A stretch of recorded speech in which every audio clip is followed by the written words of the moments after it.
Ibinahagi ni Ms. Catherina Sanchez ng Creative Communications Management ng ating ABS-CBN sa kanyang Instagram story ang larawang na tila hudyat ng isa sa pinaka-inaabangan ng bawat kapamilya at Pilipino tuwing panahon ng Kapaskuhan.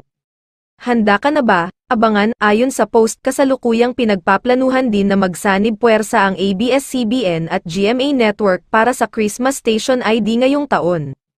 Ano nga kaya ang magiging slogan kung sakaling maganap ang bigating collaboration ng dalawang network?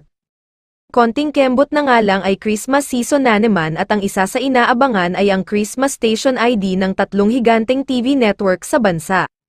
Inaasahang una nang ilalabas ng TV5 ang kanilang magiging tema para sa Pasko ngayong taon na kasama ang bagong The Barkads at ang TVJ.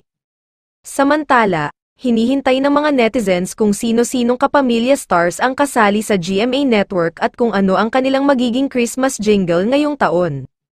Complete na ang inaabangang Christmas Station ID ng TV networks for the past 5 years or so. ABS-CBN at GMA7 lang usually ang mayroong Christmas Station ID, pero sumali sa laban ngayon ang TV5. Ang dami ng aspetong tinitignan ngayon to see which Christmas Station ID is more effective, star power, theme, execution and, of course, music. Kahit na walang franchise ang ABS-CBN, all out pa rin ang support ng prime stars at siguradong kabilang sina Vice Ganda, Catherine Bernardo, Daniel Padilla, Kim Chu, Angel Locsin, Judy Ann Santos, Sara Geronimo, Sharon Cuneta, at Regine Velasquez at ang ilang solids kapamilya. Expected talaga na every station ID ay lalabas ang big stars ng bawat network, although, syempre, kapansin-pansin din na maraming nawawala.